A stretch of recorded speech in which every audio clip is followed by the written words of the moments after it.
خب بسم الله الرحمن الرحیم.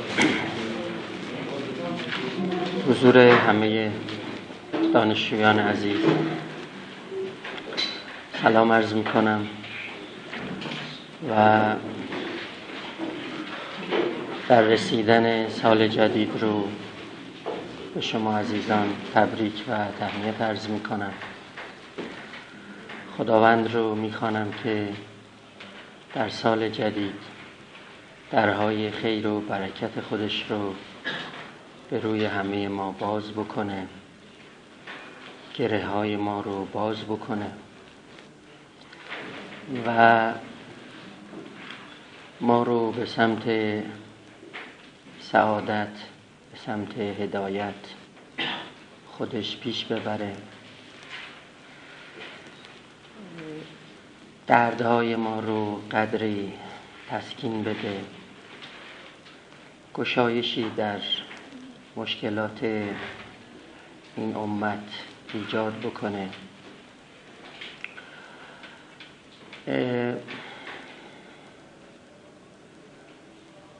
شروع ترممان در امسال مقارن شده با ایام مبارکی مثل ماه رجب که جزء ماه‌های توصیه شده برای ما مسلمانان هست که قدر این ماه رو بدونیم. اگر در عبادت‌ها کوتاهی ورزیده ایم، این ماه‌ها فرصت‌هایی برای ما ایجاد می‌کنه که می‌تونیم قدری به خودمون بپردازیم، به خودمون برسیم. همینطور میلاد پیشوایانمان امام جواد علیه السلام پیش رو،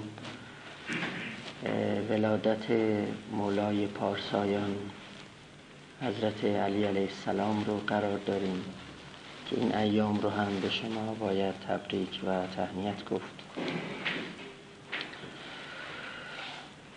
من مایلم که جلسه نخست رو در همین ارتباط با موضوع درسی خودمون با شما صحبت کنم.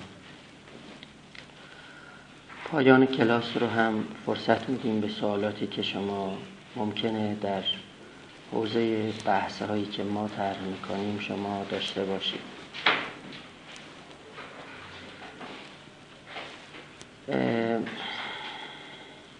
من با خودم فکر می‌کردم که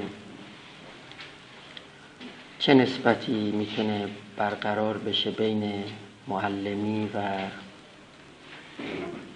یه امر تازه، یه امر نو، یا عید کردن، عید دیدن، عید رو تجربه کردن، عوض شدن طبیعت، نو شدن طبیعت. با خودم فکر میکردم که چه نسبتی رو میتوان برقرار کرد یک معلم در قالب نقش اجتماعی که میخواد ایفا بکنه از این تغییر و تبدل و تبدیلی که در طبیعت هست و این تغییرات رو میبینه چگونه میتونه از آن بهره برداری بکنه، چه درسی میتونه بگیره و چه درسی رو میتونه به شاگردان خودش انتقال بده.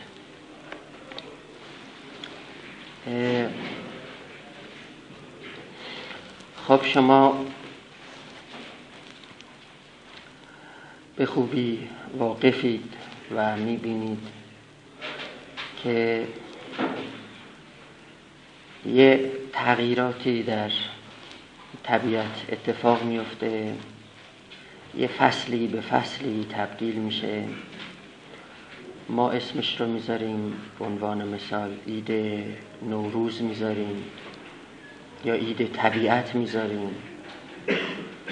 طبیعتی که خواب بوده کم کم داره بیدار میشه، یه تکانی به خودش میده، درختان برگهاشون رو باز میکنند، گلها شکفته میشند، عطر و رائحه اینها در طبیعت پخش میشه، یه احساس دلنشین و فرح بخشی به آدمی دست میده و هر سال هم این اتفاق میفته.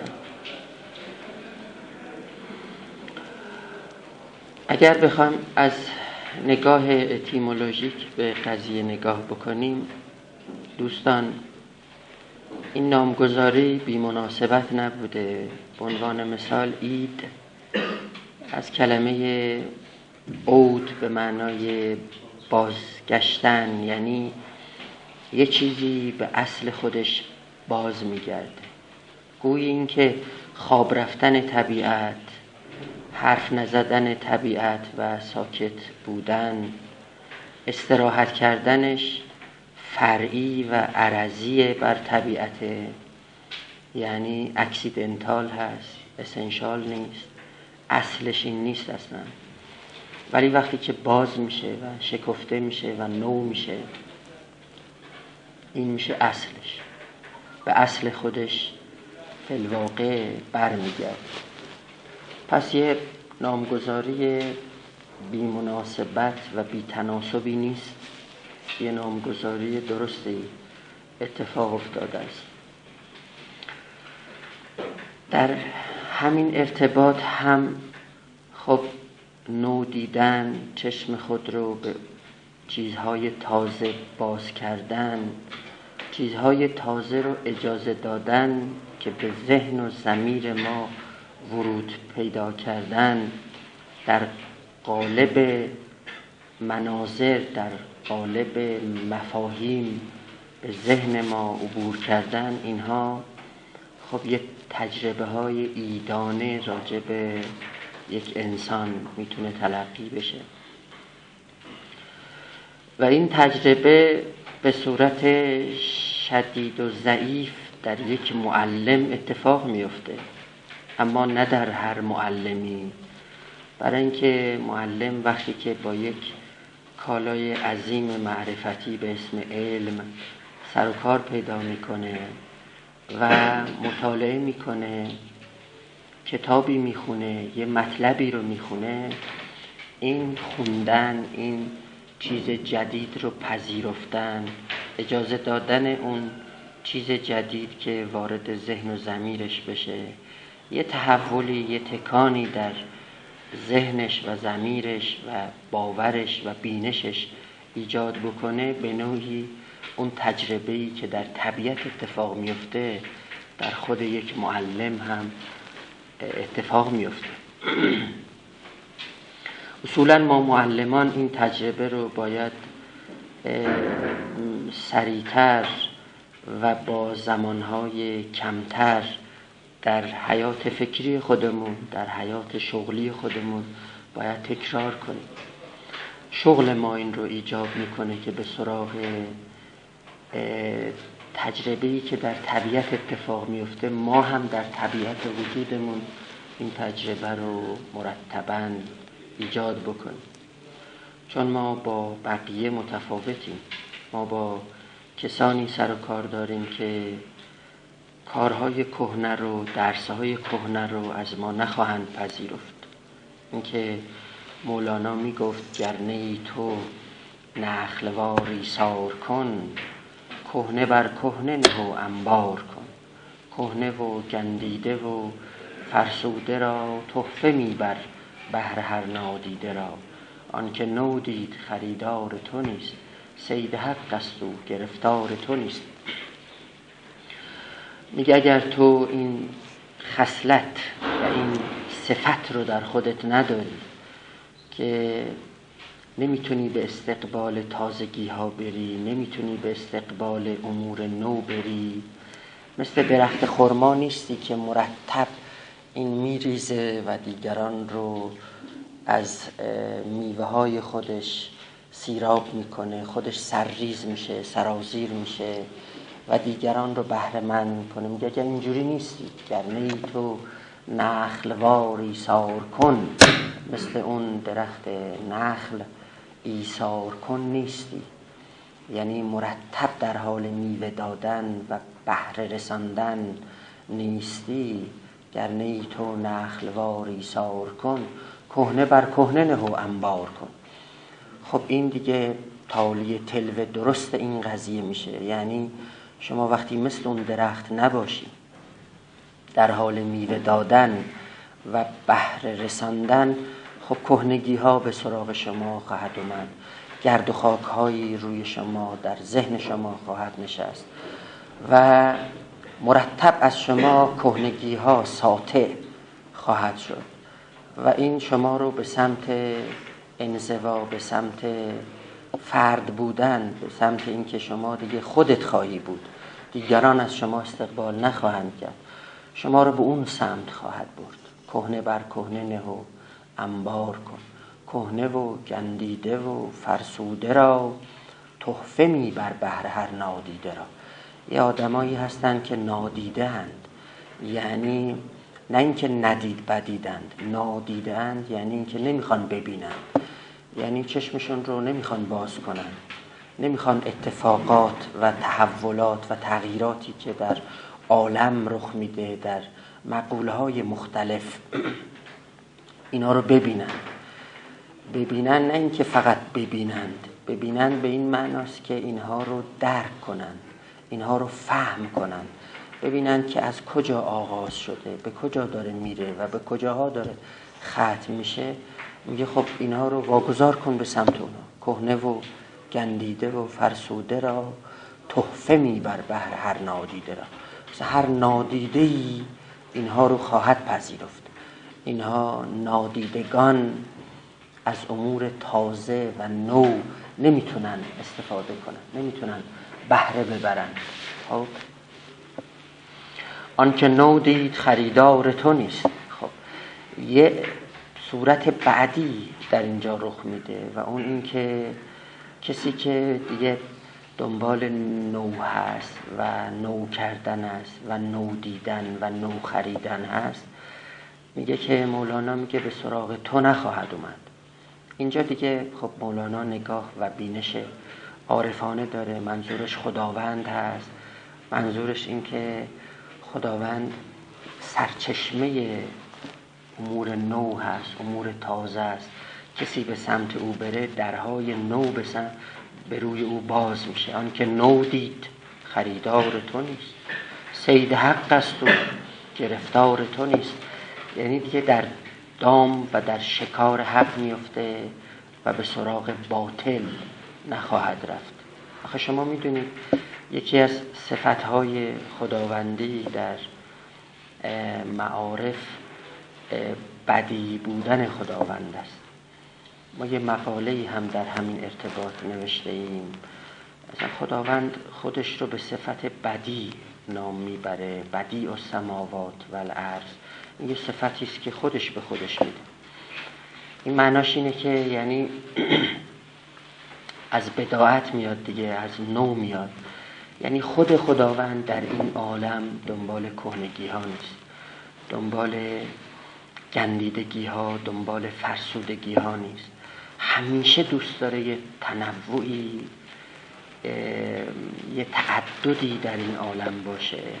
همش عالم خودش رو به صورت نو به اون نشون بده.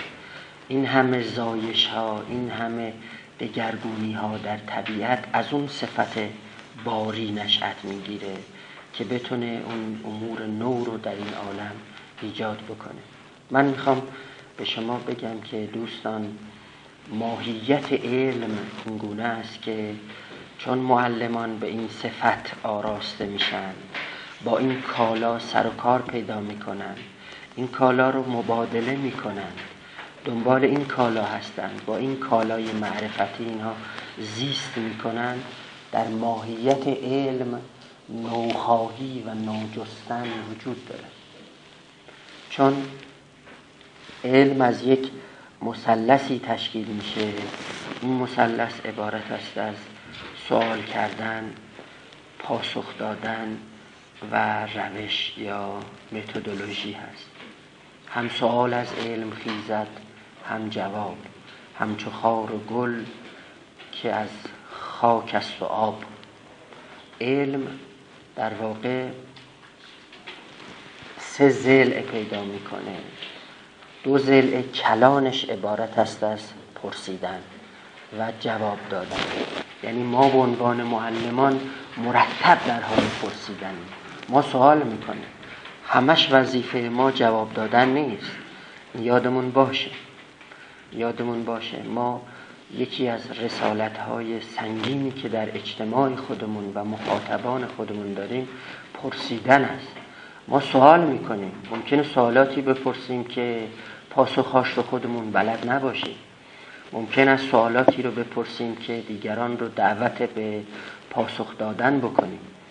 این بخش اعظم کار، این ضلع نخستین علم که عبارت است از پرسیدن، این ضلع هم قطورتره هم سنگینتره.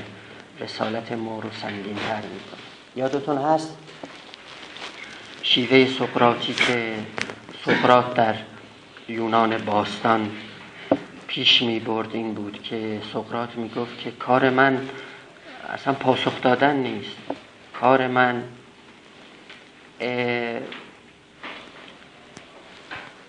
به بار نشاندن حقیقت است، کار من متولد کردن حقیقت است، من مامای حقیقتم. اینقدر با دانشجویان خودش بحث میکرد، مثلا یه موضوعی رو صحبت میکردن، میومد میگفت که بچه‌ها امروز من میخوام به شما بگم که عدالت چیست. کی راجع به عدالت تعریفی داره؟ هر کدوم از شاگردان او بلند میشدن تعریفی راجع به عدالت میدادن. سقراط هر کدوم از این تعریف ها رو با سوال هایی که طرح میکرد رد میکرد یا نقد میکرد یا نقض میکرد. بعد دوباره این میپرسید، مرتب این سوال ها ادامه پیدا میکرد. ممکن بود در یک جلسه تموم نشه، چندین جلسه ادامه پیدا میکرد تا اینکه به سرانجام میرساند و میگفت که من الان این حقیقت رو از شکم معرفت بیرون کشیدم، این رو متولد کردم، من مامای حقیقتم. شما باید تلاش کنید. طبیعت در دل خودش حقیقت رو داره، اطراف پیرامون ما حقایق رو با خودشون دارن. شما باید کمک کنید اینا متولد بشن. کار شما حقیقت سازی نیست، کار شما تولید حقیقت نیست. شما کمک میکنید که حقیقت متولد بشه. حقایق در این عالم وجود دارن، به جاهایی بسته شدن، یه جاهایی گیر پیدا کردن، یه ابرهایی اومده جلوشون رو گرفته، یه غبارهایی روی آن نشسته است.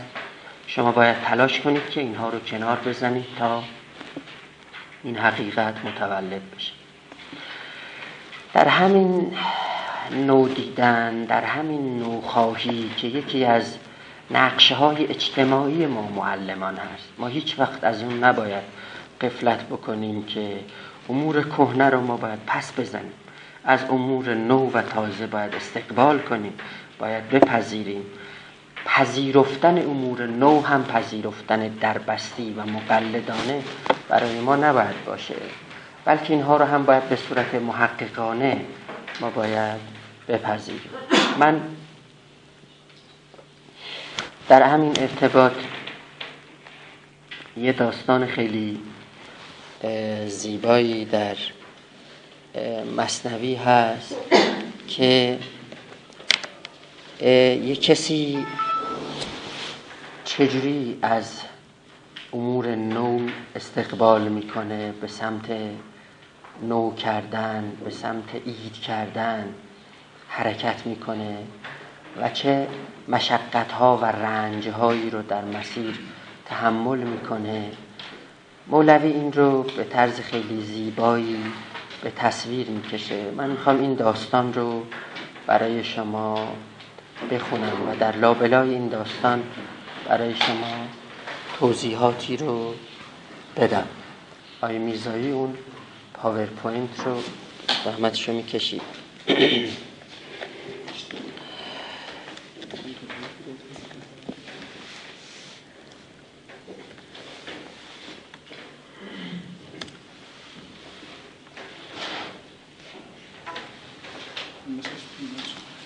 همینجا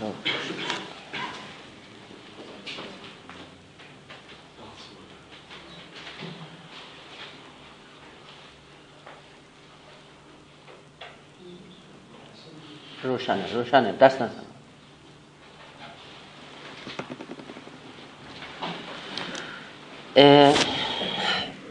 این داستانی که برای شما میخوام بخونم از قرر داستان‌های مثنوی است. این داستان در دفتر سوم مثنوی اومده است. قبل از اینکه این داستان شروع بشه یه مجموعه ابیاتی هست که ذهن مولانا رو به سمت این داستان پیش میبره. به عنوان مثال میگه پیش شیری آهوی بیهوش شد، هستیش در هست او رو پوش شد. یه نسبت عاشقی و معشوقی رو برقرار میکنه که گویی خداوند مثل یه شیری هست و آدمیان مثل یه آهویی هستند در برابر او که هنگ کرده باشند. اصلا این آهو تکون نخورده، نمیتونه تکون بخوره. هستی او در هست او روپوش شد. هستی این آهو در هستی اون شیر رفته و پنهان شده. نبض عاشق بی ادب بر می جهد، خویش را در کفه شه می نهد. بی ادبتر نیست کس زو در جهان، با ادبتر نیست کس زو در نهان. هم به نسبت دان وفاقی منتجب، این دو ضد با ادب یا بی ادب. بی ادب باشد چو ظاهر بنگری، که بود دعوی عشقش هم سری. خب اشاره میکنه به این که یه چیزهایی هست که شما در عالم ظاهر میبینید، ممکن اینها رو درست تلقی بکنید ولی واقعا اینها درست نیستن و عکسش هم درسته. چون به باطن بنگری دعوا کجاست، او و دعوی پیش آن سلطان فناست. در ظاهر شما خیلی با هم اختلاف دارید، خیلی با هم جنگ میکنید، نزاع میکنید. میگه ولی وقتی این ظاهر رو، این غبار رو کنار میزنید و به باطن نفوذ میکنید، رسوخ میکنید، ببینید اصلا دعوا محو شد، همه اینها از بین رفت. مات زیدون زید اگر فاعل بود. مثال عربی میزنه مولانا، میگه در مثال عربی شما میگید مات زیدون، خب مات فعل، زید فاعله، درسته؟ مات زیدون زید اگر فاعل بود، لیک فاعل نیست کو عاطل بود. آخه وقتی شما میگید که زید مرد یا فلانی مرد، به فلانی یا زید میگید اینجا فاعله. فاعل یعنی کننده کار. میگه وقتی این مرده اصلا کننده‌ای وجود نداره، کار تموم شده است. میگه بله این در نحو اتفاق میفته. مثلا شما میگید مات زیدون، زیدون فاعله، فاعل یعنی کننده کار. اینجا کننده کاری وجود نداره، اصلا کار تموم شده، این مرده است. در واقع یه نوع مفعول رخ داده است، یه مفعولیتی هست، فاعلیت عالم اومده روح او رو، جان او رو ستانده است. این مفعول شده در عمل، این در عمل این اتفاق. ولی شما در ظاهر نحو بهش چی میگید؟ بهش میگید چی؟ فاعل است. مات زیدون زید اگر فاعل بود، لیک فاعل نیست کو عاطل بود. عاطل است یعنی باطل است. او ز روی لفظ نحوی فاعل است، از جهت لفظ و ظاهر فاعل است، ورنه او مفعول موتش قاتل است. به صورت واقع شما نگاه کنید، این زید در اینجا مفعوله و موتش قاتل است. مرگ فاعل اوست، مرگ قاتل اوست. فاعل چه کو چنان مقهور شد، فاعلی ها جمله از وی دور شد. اصلا اینجا دیگه فاعلیت وجود نداره، فاعلیت مقهور طبیعت خداوندی شده است. این قصه وکیل صدر جهان که در واقع شروع میشه، قصه یه پادشاهی است که اسمش هست صدر جهان. این پادشاه اون موقع در بخارا بوده. این صدر جهان و پادشاه هم یه وزیری داشته که خیلی معتمد بود، خیلی به پادشاه مشاوره ها میداد اصلا رابطه او رابطه کارمندی و اینا نبود، وظیفه‌ای نبود با پادشاه، یه نسبت دوستانه و عاشقی و معشوقی با پادشاه داشت. یعنی این وزیر اینقدر این پادشاه رو دوست می داشت که از سر عشق، از سر مهر برای او مشاوره ها می داد. اما خب حاسدان در کمین بودند، حسادت می کردند، دوست نداشتند که این وزیر پا بگیره، این همه قدرت بگیره، معروف بشه، مشهور بشه. مرتب پیش پادشاه سخنچینیشو میکردن، سعایتش رو میکردن، تا اینکه پادشاه هم به حرف اونها گوش میده، این وزیر رو خلع میکنه و تبعید میکنه، این تبعید میشه. خب حالا یه قطعه ای از این داستان رو برای شما بخونم. در بخارا بنده صدر جهان متهم شد، گشت از صدرش نهان. مدت 10 سال سرگردان بگشت، گه خراسان گه کوهستان گاه دشت. خب متهم میشه، به مدت 10 سال بهش میگن که شما باید تبعید بشید. در این تبعید هم جاهای مختلفی میرفت، گه خراسان گه کوهستان گاه دشت. از پس 10 سال او ز اشتیاق، گشت بی طاقت ز ایام فراق. گفت تا به فرقتم زین پس نماند، صبر کی داند خلاعت را نشاند. آخه این خلع کردن با این صبر من، اینا با هم سازگار نیستن دیگه. من نمیتونم این فراق رو تحمل بکنم. از فراق این خاکا شوره بود، آب زرد و گنده و تیره شود. اگر شما میبینید جایی خاکی شوره داره، به خاطر فراق است، به خاطر جدایی است که از اون برکت جدا شده. آب اگر قابل خوردن نیست، میگه به خاطر فراق است. باد جان افزا وخم گردد وبا، آتشی خاکستری گردد هبا. این عارضه های منفی که احیانا در طبیعت هست، داره مثال میزنه که اینها به خاطر فراق رخ میده. باد میاد یه بیماری رو پخش میکنه، یه ویروسی رو پخش میکنه. آتشی میاد یه جایی رو میسوزونه، تبدیل به خاکستر میکنه. میگه این به خاطر اینکه از یه چیزهایی، از یه جاهایی جدا میشن. فراق اینجا میگه رخ میده. باغ چون جنت شود دارالمرز، زرد و ریزان برگ او اندر هرز. یه باغ مثل بهشتی تبدیل به یه ویرانه‌ای میشه. میگه این به خاطر فراق است که داره رخ میده. عقل در راک از فراق دوستان، همچو تیرانداز اشکسته کمان. عقل در راک از فراق دوستان، همچو تیرانداز اشکسته کمان. اگر شما میبینید که یه عقلی خوب کار نمیکنه، به خاطر چی هست؟ میگه که به خاطر این است که این از دوستانش جدا شده و نمیتونه این جدایی رو تحمل بکنه، یه تیرانداز اشکسته کمان شده. دوزخ از فرقت چنان سوزان شده است، پیر از فرقت چنان لرزان شده است. گر بگویم از فراق چون شرار، تا قیامت یک بود از 100,000. من اگر از فراق برای شما حرف بزنم، اینقدر میتونم برای شما حرف بزنم که حرف من پایان ناپذیر خواهد بود.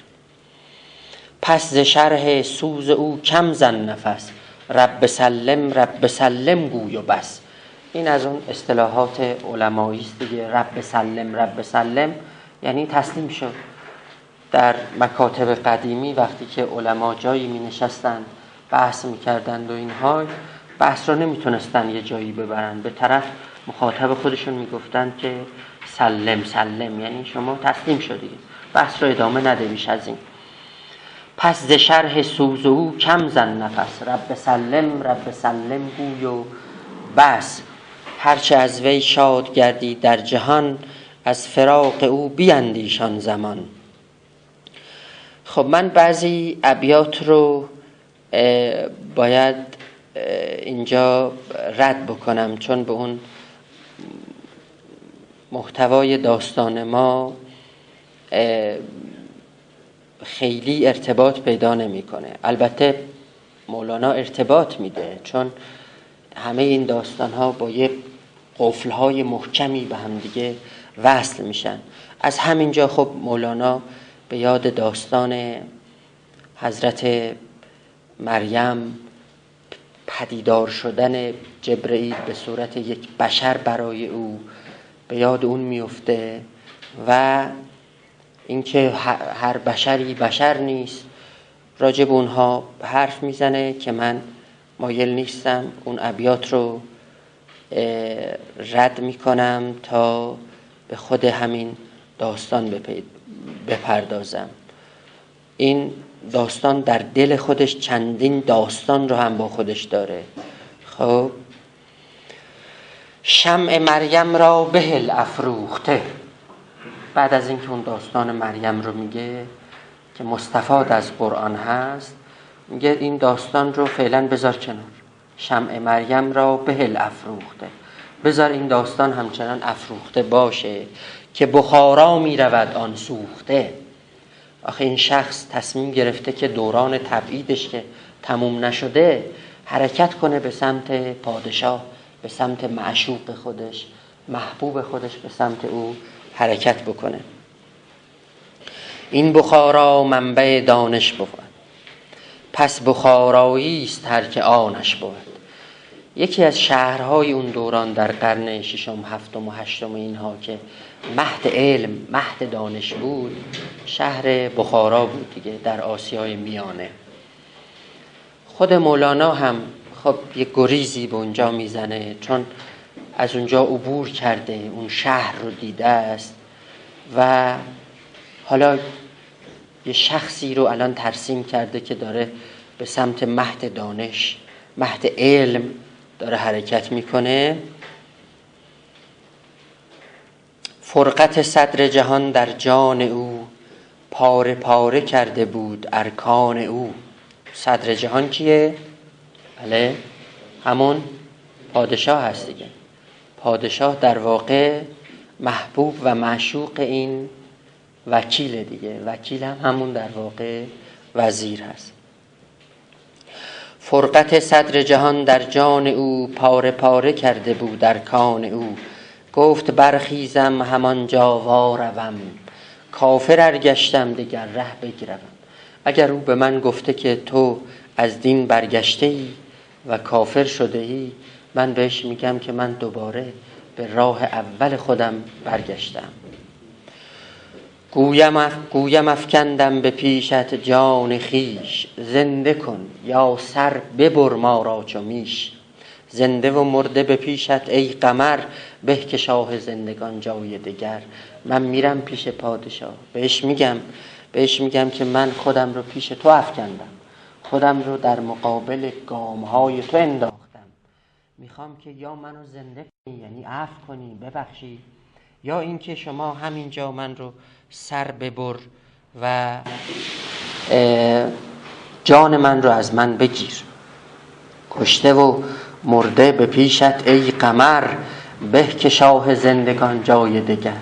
من اگر کشته باشم، من اگر مرده باشم، خب بهتر از این است که جای دیگر من شاه باشم. من اونجا مکنت داشتم، من عظمتی داشتم، من اون رو رد میکنم، میان پیش تو اجازه بدهی که من بمیرم. این مردن پیش تو برای من بهتر از زندگی کردن در جای دیگر است. کشته و مرده به پیشت ای قمر، به که شاه زندگان جای دگر. آزمودم من هزاران بار بیش، بی تو شیرین می نبینم عیش خیش. من هزاران بار این رو تجربه کردم که بدون تو زندگی برای من چی هست؟ زندگی برای من تلخ است. من زندگی رو اگر بخوام شیرین ببینم، شیرینی بچشم از این زندگی، با بودن تو در کنار تو، با تو زیستن برای من شیرینی رو خواهد آورد. این 3 بیتی که برای شما خواهم خوند ابیات عربی است، مولانا گفته است. این ابیات رو خطاب به شتر خودش میگه. سوار شده بر شترش، شتر داره حرکت میکنه. اونجا بهش میگه که قنلی یا منیتی لحن النشور. قنلی یعنی آواز بخوان، از قنا میاد. ای شتر من، برای من آواز زنده شدن رو بخوان. نشور یعنی نشر، یعنی بس، یعنی حشر، یعنی زنده شدن، حیات دوباره پیدا کردن. ابرکی یا ناقتی تم السرور. ناقه یعنی چی؟ بله، شتر. ای شتر من، شادی به اوج خودش رسیده است. ابرکی، مبارک باد بر تو. تو هم از این خوشی، تو هم از این لذت، از این شیرینی بهره خواهی برد. برای تو من این رو تبریک میگم، مبارک باشه برای تو. ابلعی یا ارض و دمعی قد کفا، اشربی یا نفس و وردن قد صفا. ای زمین، اشکهای من رو ببل. دمع به معنای چیه؟ به معنای اشک دیگه. اشک من رو ببل که این برای تو کافیه. ای نفس، ای جان، ای روح من، اشربی یا نفس و وردن. نگاه کنید ببینید چه ترسیم زیبایی کردن. انگار این که اشکها از این چشم سرازیر میشه، میاد وارد دهن شخص میشه. بعد خطاب به مخاطب خودش میگه که اشربی یا نفس و وردن. ای جان من، ای روح من، تو از این آب، از این اشکهایی که وارد دهان من میشه، تو از این بخور، سیراب شو. این بهترین و زلالترین آبی است که تو میتونی از آن بخوری. ات یا عیدی الینا مرحبا، نعم ما روحت یا ریح الصبا.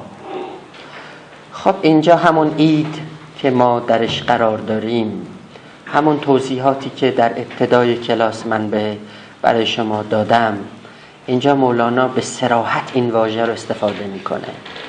ببین کجا استفاده میکنه، یعنی کانتکست استفاده و بهره برداری از واژه عید، برگشتن، نور رو چشیدن، نور رو گرفتن، نور رو دریافت کردن، کجا اتفاق میفته.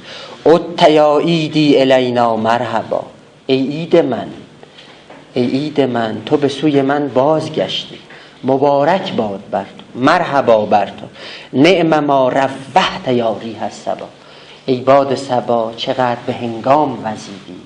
نعم ما، چقدر خوش، چقدر به موقع. تو جایی که باید میوزیدی، تو وزیدی. پس شما نگاه میکنید که عید در اینجا یک پروسه است، یک لحظه نیست، یه سلوک است، یه حرکت کردن است. به استقبال تازگی ها رفتن یک لحظه اتفاق نمیفته. لحظاتی دست به دست هم میده، لحظاتی دست به دست هم میده تا اینکه شما به سمت امور نو حرکت میکنید. گفته یاران روان گشتم ودا، سوی آن صدری که امیر است و مطاع. خطاب به یاران خودش. آخه این شخص یه دوستانی هم داشته، علاوه بر شتر خودش یه دوستانی هم کنارش بودن، بهش میگفتن که خب کجا داری حرکت میکنی؟ حالا اینجا که در تبعیدی جات هم بد نیست، خوبه. گفته یاران روان گشتم ودا، من دیگه با شما خداحافظی میکنم. سوی آن صدری که امیر است و مطاع، به سوی آن پادشاهی میرن که فرماندار است، امر با اوست، دستور با اوست، اجازه دادن با اوست. مطاع ضد مطیع هست دیگه، یعنی کسی که از او باید اطاعت بشه اون مطاع هست. دم به دم در سوز بریان میشوم، هرچه باد آباد آنجا میرم. هر اتفاقی بیفته من بهش توجه نمی کنم. هر لحظه من در این سوز و گداز دارم آب میشم. من به سمت بخارا حرکت میکنم. گرچه دل چون سنگ خارا میکند، جان من عزم بخارا میکند. من به سمت بخارا خواهم رفت. مسکن یار است و شهر شاه من، پیش عاشق این بود حب الوطن.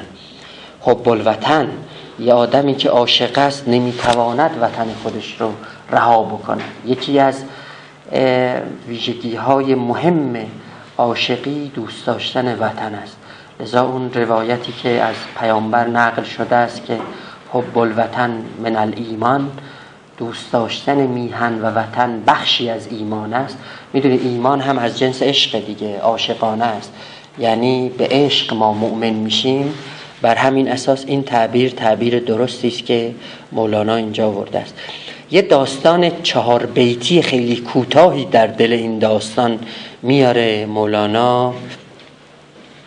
میگه پرسیدن معشوقی از عاشق غریب خود که از شهرها کدام شهر را خوشتر یافتی و انبوهتر و محتشمتر و پرنعمتتر و دلگشاتر. یه معشوقی به عاشق خودش میگه که خب تو خیلی گشت و گذار کردی، خیلی مسافرت کردی، از بین این شهرها کدوم شهر رو بهتر و زیباتر و دلگشاتر و پرنعمتتر درک کردی، فهمیدی؟ گفت معشوقی به عاشق کی فتا، تو به غربت دیده‌ای بس شهرها، پس کدامین شهر زانها خوشتر است؟ گفت آن شهری که در وی دلبر است. گفت بله ما خیلی مسافرت کردیم، منتها یه شهری هست که دلبر ما، محبوب ما، دوست ما، اونایی که ما دوست داریم و به پای اونها جانمون رو میریزیم، محبوبهای ما هستن، معشوقهای ما هستن، عشقهایمون رو به پای اونها میریزیم، جانمان رو فدای اونها میکنیم. اونجا بهترین شهر ماست، اونجا بهترین سرزمین ماست. هر کجا باشد شه ما را بساط، شاه ما هر کجا بساط داشته باشه، سفره گسترده باشه. هست صحرا گر بود سم الخیاط. سم الخیاط تعبیر قرآنی است، ما در قرآن داریم که یعنی سوزن خیاطی، سم الخیاط. میگه که بله عبارت به این شکل هست که اونا از سوراخ سوزن هم نمیتونن مثلا عبور کنن، یه همچین تعبیری داره. هست صحرا گر بود سم الخیاط، اگر سوراخ سوزن هم باشه، چون شاه ما اونجا سفره گسترده است، اونجا یه بیابان است، یه هامون است، یه دشت وسیعی اونجا هست. هر کجا که یوسفی باشد چو ماه، اگر یه یوسفی مثل ماه در جایی باشه، هر کجا باشه جنت است، ارچه که باشد قعر چاه. ته چاه هم باشه، چون یوسف در اونجا هست، اونجا بهشته. شما میبینید مولانا با ارزش ها چجوری داره بازی میکنه دیگه، چجوری به شما داره درس میده که ارزش ها رو شما بشناسید. ارزش ها رو آدم ها ارزش میکنن. شرف المکان بالمکین یه ضرب المثل عربی است دیگه. شرافت جاها به آدمایی که اونجا میشینن. کی اونجاست؟ کی حرف میزنه؟ صحبت سر اینه. میگه اون ارزش پیدا میکنه. یوسف بله ته چاه هم باشه اونجا بهشته، ما میریم اونجا، اصلا دیگه چاهی وجود نداره. معنی کردن دوستان او را از رجوع کردن به بخارا و تهدید کردن و لاابالی گفتن او. خب میدونید در سلوک عاشقانه در ادبیات عرفانی ما، چه در اندیشه های نظامی چه در خود مولانا، یه آدمایی جلوی این عشاق سبز می شدن، می گفتن آخه شما کجا می خواهید برید؟ کجا می خواهید حرکت کنید؟ به مجنون می گفتن که شما سراغ لیلا میری. آخه لیلا چی داره؟ اونجا میری قبیله علیه تو شورش میکنن، میزننت، میکشنت. به این آدما در ادبیات اصطلاحاً میگفتن عاذلان. عاذلان یعنی ملامتگران، از عزل میاد. خب عزل بازه دال است، بازه ر نیست. بازه ر یعنی برکنار کردن، بازه دال یعنی ملامت کردن. اینا ملامت میکردن، ولی خب عاشقان واقعی به حرف اینا گوش نمیدادن، مسیر خودشون رو ادامه میدادن. الان یک گفتگویی بین این شخص با این عاذلان در میگیره، جز اون ابیات نغز و پرمغز مثنوی است که برای شما من میخونم. گفت او را ناصحی ای بی خبر، عاقبت اندیش اگر داری هنر. یه ناصحی اومد بهش گفت که شما سرانجام کار رو یه فکری بکنه. اگر آدم هنرمندی هستی عاقبت کار رو فکر میکنی. در نگر پس را به عقل و پیش را، همچو پروانه مسوزان خویش را. مثل پروانه چرا خودت رو میسوزونی؟ چون بخارا میروی دیوانه‌ای، لایق زنجیر و زندانخانه‌ای. بخارا میری میفتی زندان، او ز تو آهن همی خاید ز خشم. او همی جوید تو را با 20 چشم، با 20 تا چشم دنبال توه. میکند او چیز از بهر تو کارد، او سگ قحط است و تو انبان آرد. یکی دیگه از تمثیل‌های عاشقی و معشوقی در مثنوی تمثیل سگ گرسنه و انبار آرد است. در ابتدای داستان برای شما یه تمثیل رو خوندم. یکی از اون تمثیل‌ها چی بود؟ تمثیل شیر و آهو بود. درسته؟ در ابتدای داستان یه آهویی در برابر یه شیری قرار میگیره. تو این فیلم‌های حیات وحش شما می‌بینید که آهو تکان نمیخوره اصلا، یعنی گویی این که حرکت از او سلب شده است. این اصطلاح رو در عربی بهش میگن مستصبع. مستصبع یعنی سبو زده، یعنی اون شیر درنده کاملا این آهو رو گرفته است، کار تموم شده. یعنی آهو الان در شکم شیره، ولی شما ظاهر آهو رو دارید میبینید. آهویی هست ولی آهویی نیست، در واقع هست او در هست شیر روپوش شده است. توجه میکنید؟ عرفای ما در نسبت عاشقی و معشوقی در این عالم خدا رو این گونه نگاه میکردن، میگفتن سالک در برابر خداوند مثل آهو در برابر اون شیره. اصولا باید این باشه، اینجوری باید باشه، حرکت خودش رو باید واگذار کنه به او. غیر تسلیم و رضا کو چاره ای، در کف شیر نر خون خواره ای. این گونه باید نگاه کنه. اوج توکل رو این میدیدن، میگفتن که آدم باید متوکل باشه، مؤمن باید علی الله فلیتوکل، بر خداوند باید توکل کنه. توکل معنیش اینه، یعنی مثلا اینجوری باید باشه. یه تصویر دیگر اینجا اینه، سگ گرسنه و انبار آرد. میگه اون پادشاه مثل یه سگ گرسنه است، تو هم انبار آردی. حمله میکنه، تیکه پارت میکنه و میخوره و تموم میشه اصلا کار. توجه میکنی؟ چون پس خب حالا این ابیات توضیحات زیادی داره، من دیگه اون ابیات رو نمیخونم، ادامه میدم. این جواب میده به اینها. گفت ای ناصح، گفت ای ناصح، خموش کن چند چند، پند کم ده زان که بس سخت است بند. با پند و بند داره بازی میکنه به صورت جناس. آخه شما چقدر میخواید پند بدید؟ این پندها بند من، اینا راه رو برای من باز نمیکنن، راه رو برای من میبندن، منو سنگین‌تر میکنن. مرتب که شما به من پند میدید، راه رو برای من شما میبندی. سخت‌تر شد بند من از پند تو، عشق را نشناخت دانشمند تو. دانشمند تو یعنی علمایی که بودن دیگه. دانشمند به معنای یه معنای دانشمند یعنی عالم، یه معنای دانشمند یعنی فقیه در اون دوران. آن طرف اینجا چون مولانا مثال میزنه، از علمای فقه مثال میزنه، دقیقاً دانشمند به همون معناست. آن طرف که عشق می افزود درد، بو حنیفه و شافعی درسی نکرد. این بو حنیفه یعنی ابو حنیفه دیگه، بنیانگذار مکتب حنفی در اهل تسنن. شافعی مکتب شافعی در اهل تسنن، بزرگان اون دوران. اینا خب میگه اینا نمیدونن. آخه شما عشق رو میگه نمیدونید دیگه، نمیدونید اونجا این چه پدیده مبارکی است، چه پدیده پرسرعتی است در این عالم که اتفاق میفته.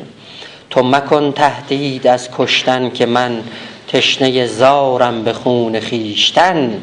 تو چرا تهدیدم میکنی؟ من اصلا خودم تشنه خون خودم هستم، من اصلا خودم رو برای مردن آماده کردم. عاشقان را هر زمانی مردنی است، مردن عشاق خود یک نوع نیست. او 200 جان دارد از جان خداوند، 200 را میکند هر دم فدا. عاشقان آخه یه جان ندارن، اینا 100 جان دارن.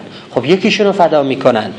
مگر شما در قرآن ندارید که هر یکی جان را ستاند 10 بها از نبی خوان؟ نبی یعنی چی؟ بله، نبی یکی از نامهای چی هست؟ بگو. نه، یکی از نامهای قرآن است. نبی یکی از نامهای قرآن است. از نبی خوان، یعنی در نبی بخوان، در قرآن اومده است عشرة امثالها. مگه نمی گفت که شما یه نیکی بکنید ما 10 برابرش رو به شما میدیم؟ حالا عشرة امثالها رو اینجا مولانا داره تفسیر میکنه، میگه عاشقان عشرة امثالها دارن، اینا 10 تا جان دارن، یکیشون رو برای معشوق فدا میکنن. گر بریزد خون من آن دوست رو، پای کوبان جان برافشانم برو. اگر خون من رو بریزه من شادی میکنم. آزمودم مرگ من در زندگیست، چون رهم زین زندگی پایندگیست. اقتلونی یا ثقات، ان فی قتلی حیاتا فی حیات. خب این شعر هم شعر حلاج است دیگه. حلاج آورده است، مولانا این رو از او اخذ کرده است. میگه که اگر من بمیرم تازه زنده میشم. از این تعبیرات پارادوکسیکال ما در اندیشه های عارفانه ما داریم. خیلی میشه رو اینها فکر کرد. مثلا میگه هر کبوتر میپرد زی جانبی، وین کبوتر جانب بی جانبی. یه هر کبوتری به یه سمتی میپره، کبوتر ما به سمت بی سمتی میپره. سمت بی سمتی تعبیر پارادوکسیکال است. یا مرگ من در زندگیست، من بمیرم تازه زنده میشم. این که میگفتن که موتو قبل ان تموتو، روایت از پیامبر است. یعنی چی؟ بمیرید شما قبل از اینکه بمیرید. یعنی شما هر لحظه در زندگی خودتون یه مردنهایی رو باید تجربه کنید. از این مردنها شما به یه تولد دوباره خودتون رو برسونید، به یه زایش دوباره. این که نو دیدن و نو خریدن یه معنیش همینه. یعنی یه جاهایی هست ما خودمون رو باید بمیرانیم، ما خودمون رو باید محو کنیم، ما خودمون رو باید ذوب کنیم، بگیم ما هیچیم. وقتی که فهمیدیم ما هیچ هستیم، تازه یه چیزهایی به سمت ما خواهد اومد، تازه ما زنده میشیم، تازه ما دوباره حیات پیدا میکنیم، تازه ما رو تحویل میگیرن، تازه میان سراغ ما. تا شما میگه به این مراحل نرسید، تا شما خودتون رو به اون مرحله‌ای که یه مراحلی هست که شما میگید من هیچم، اصلا وجود ندارن، وجودی به شما میگه نمیبخشن.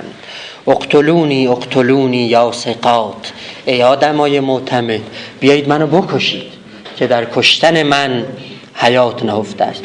یا منیر الخد یا روح البقا، اجتذب روحی و جدلی باللقا.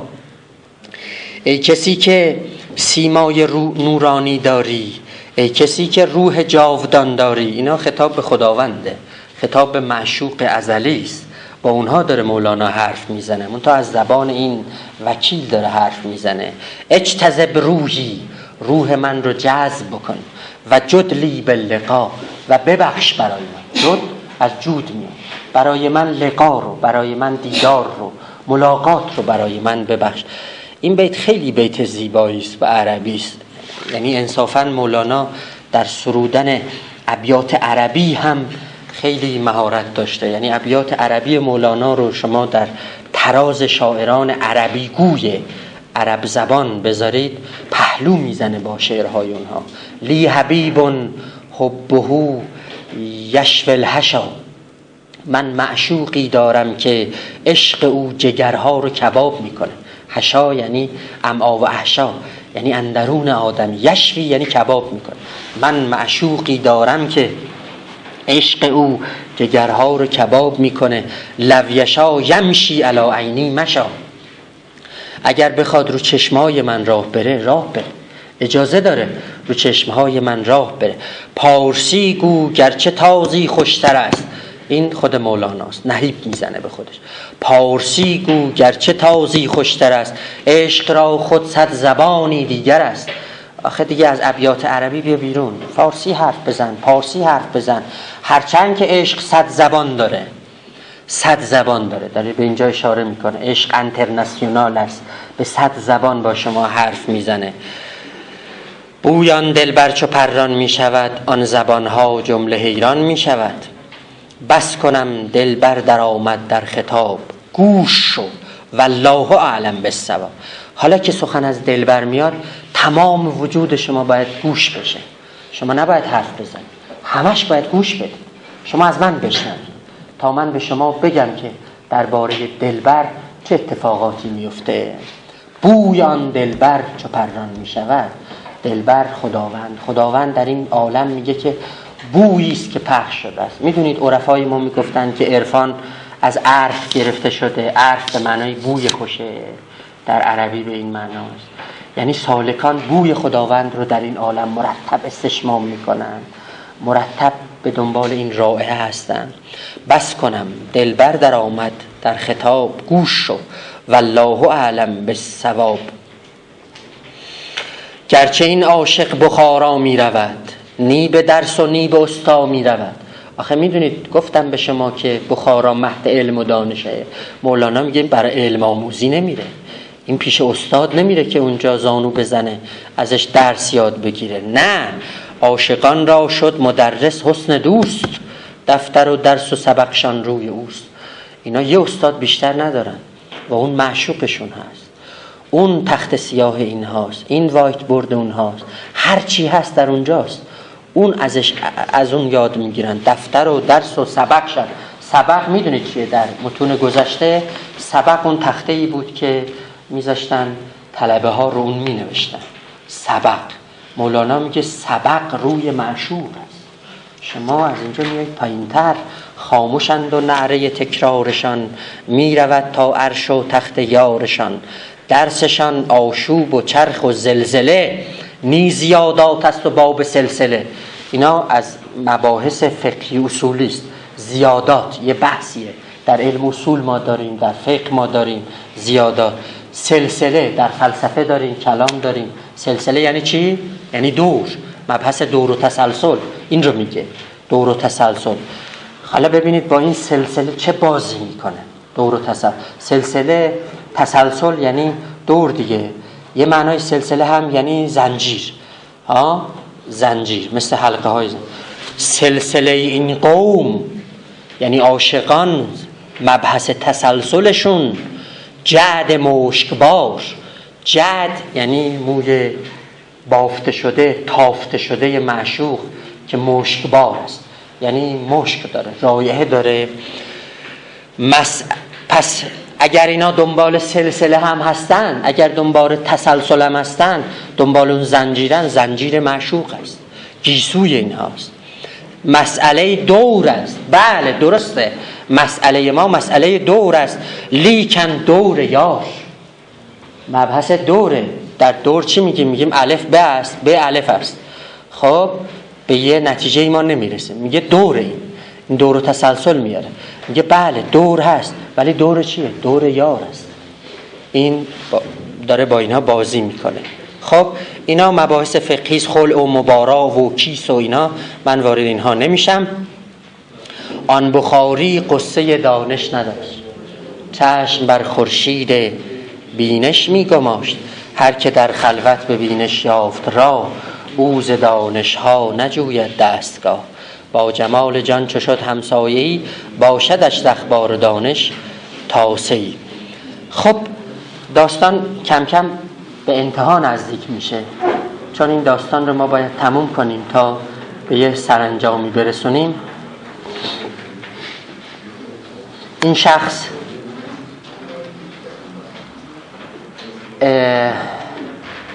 به سمت بخارا حرکت میکنه. شما سوالی دارید از من بپرسید. بله؟ رونهادان عاشق خونابریز، دلتپان سوی بخارا گرم و تیز. ریگ آمون پیش او همچون حریر، آب جیهون پیش او چون آبگیر. آن بیابان پیش او چون گلستان، می فتاد از خنده او چون گل ستان. در سمرقند است قند اما لبش، از بخارا یافت و آن شد مذهبش. ای بخارا عقل افزا بوده ای، لیکن از من عقل و دین بربوده ای. چون سواد آن بخارا را بدید، در سواد غم بیاضی شد پدید. سواد سیاهیه. نزدیک بخارا که شد اون دیوار شهر رو دید. به محض اینکه اون دیوار شهر رو دید، سواد یعنی سیاهی، در اون سیاهی غم یه سفیدی به سراغ این شخص آمد. ساعتی افتاد بیهوش و دراز، عقل او پرید در بستان راز. بر سر رویش گلابی می زدند، از گلاب عشق او غافل بودند. مست شد، بیهوش شد. مردم ریختن رو سرش، هر کدوم یه حرفی می زدند، یه صحبتی می کردند. خلاصه بیدارش کردند، ولی نمی دونستند که از گلاب عشق او غافل بودند. اندر آمد در بخارا شادمان، پیش معشوق خود و دارالامان. آوردند داخل بخارا، همچون مستی که پرد بر اسیر، مه کنارش گیرد و گوید که گیر. هر که دیدش در بخارا گفت خیز. هر کسی در بخارا این شخص رو میدید میگفت بلند شو، پیش از پیدا شدن منشن، گریز، فرار کن. تو از بخارا باید فرار کنی که تو را می جوید آن شه خشمگین. تا کشد از جان تو 10 ساله کین. یه کین 10 ساله داره. الله الله در میا در خون خیش، تکیه کم کن بر دم و افسون خیش. بر این افسونهای خودش کم تکیه بکن. اینجا بیایی خب پیش شاه بری کشته میشی. شحنه صدر جهان بودی و راد، اینا القاب درباری است. شحنه صدر جهان بودی یعنی همه کاره پادشاه بودی. معتمد بودی، مهندس اوستاد. غدر کردی و از جزا بگریختی، رسته بودی باز چون آویختی. از بلا بگریختی با 100 حیل، ابلهی آوردتت اینجا یا اجل. برای چی اومدی؟ ابلهی تو رو آورده اینجا. عقلت جواب نمیداد یه ذره فکر کنی بفهمی که به سمت پادشاهی میری که تو رو میکشه. ای که عقلت بر عطارد دق کند. عطارد اون در واقع کره‌ای که نماد تیزهوشی و فکر و اینهاست دیگه. عقلت از اونها جدا بالاتر میزد، ولی خب وقتی قضا بیاد عقل و عاقل میگه خب احمق میشه دیگه. خب حالا این جواب ها خیلی زیباست، اینا خیلی عالیست. ببینید که آدمی که میخواد یه تصمیم بگیره، یه هدفی رو انتخاب میکنه و به سمت اون هدف حرکت میکنه، دیگران نمیخوان بذارنش بره، مصمم با اراده حرکت میکنه. همون حرفاییست که اینجا مولانا میزنه. نگاه کنید، گفت من مستسقیم. مستسقی کسی که به مرض استسقا دچار شده، باید آب بخوره، ولی اینقدر آب میخوره که آب باعث کشته شدن، ترکیدن، پاره شدن شکم او میشه. یه نوع بیماریست دیگه داره. گفت من مستسقیم آبم کشد، گرچه میدانم که هم آبم کشد. هیچ مستسقی به نگریزد ز آب، گر 200 بارش کند مات و خراب. آدم مستسقی که از آب فرار نمیکنه. پادشاه آب هست، من مستسقیم. یه تصویر سوم از عاشقی و معشوقی اینجا مولانا داره رسم میکنه. نسبت آب و استسقا. آب میاد، بیماری که به مرض استسقا دچار شده، مستسقی شده، هم باید بخوره هم کشته میشه.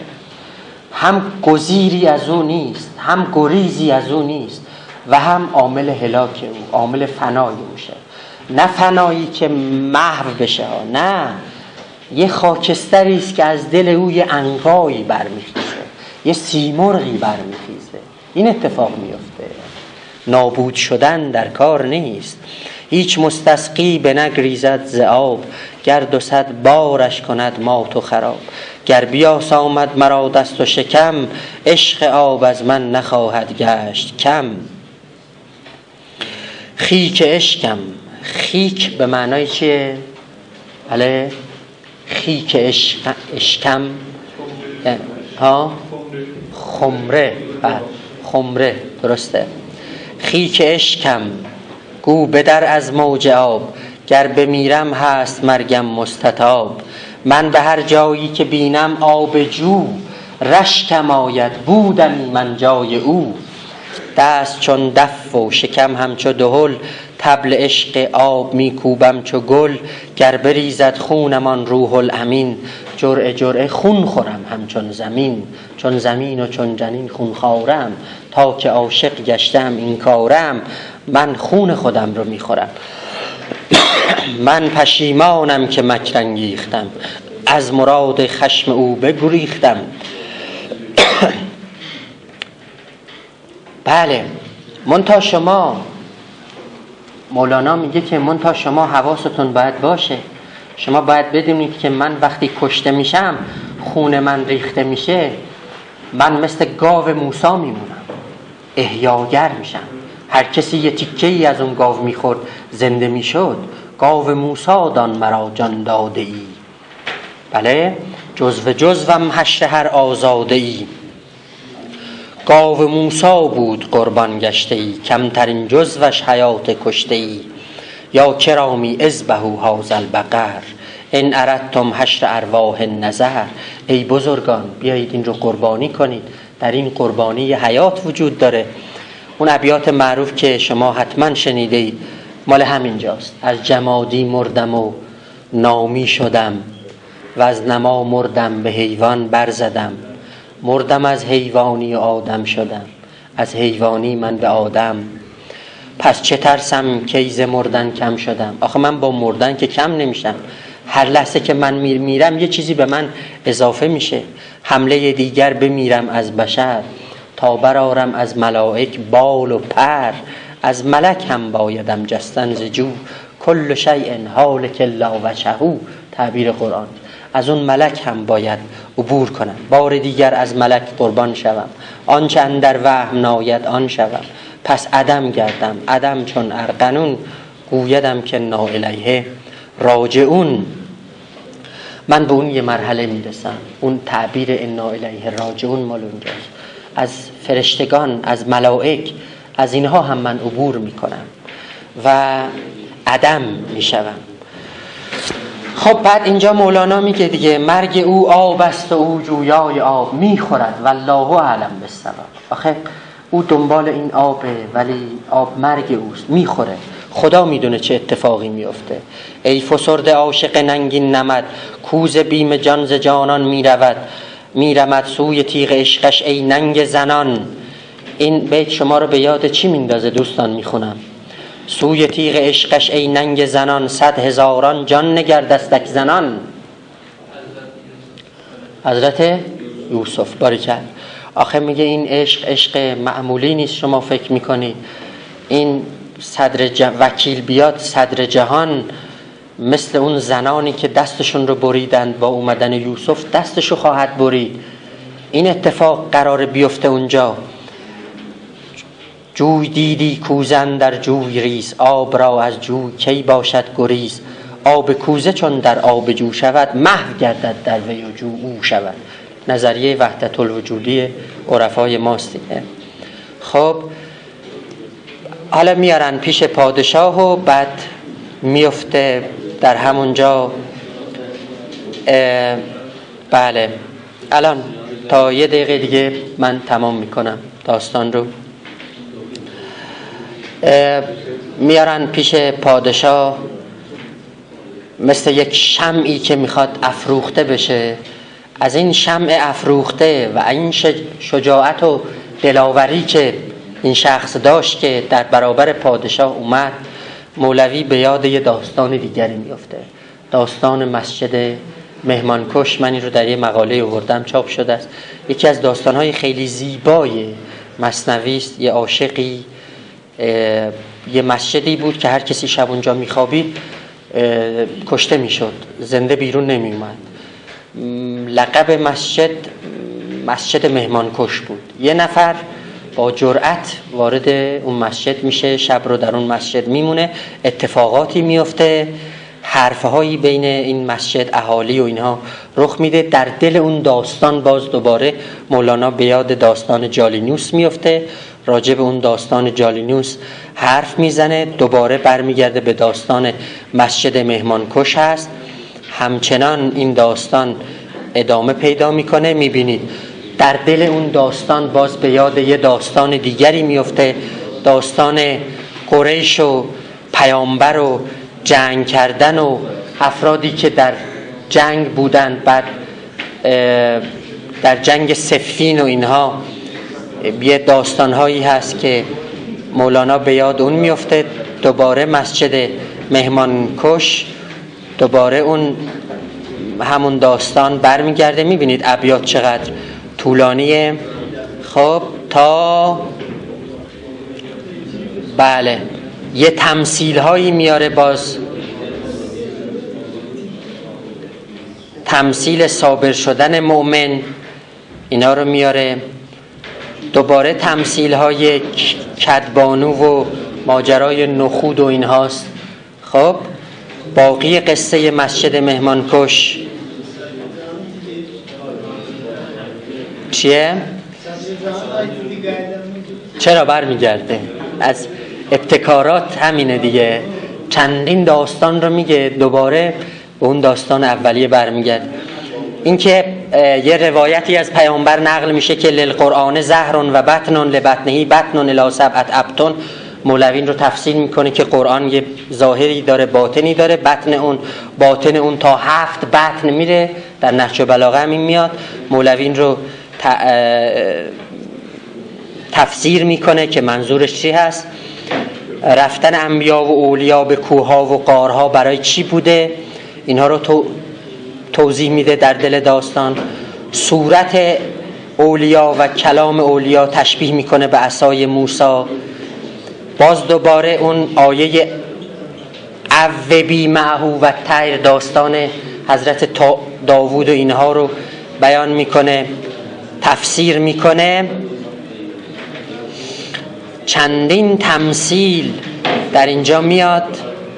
خب بعد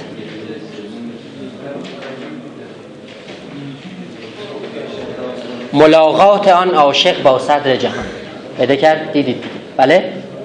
دوباره یعنی برگشت به اون داستان و داستان به این صورت تموم میشه که به هر حال پادشاه میبینه و این شخص رو عفو میکنه و میبخشه، ولی در همین ملاقات مولانا داستان رو رها نمیکنه، یعنی مرتب این رو با آب و تاب هرچه تمامتر ادامه میده. از جمله داستان‌هایی است که خب به دفتر بعدی مثنوی هم کشنده میشه. من امیدوارم که این جلسه نخستین رو که به این صورت آغاز کردیم شما رو این داستان و صحبت‌های من دعوت بکنه به نو دیدن و نو خریدن، به سمت تازگی ها رفتن، مطالعه کردن که با مطالعه کردن یک دریچه از عالم‌های نو به سوی ما باز خواهد شد. در این دقایق پایانی کسی سوالی داره میتونه بلند شه سوالش رو بپرسه. بله؟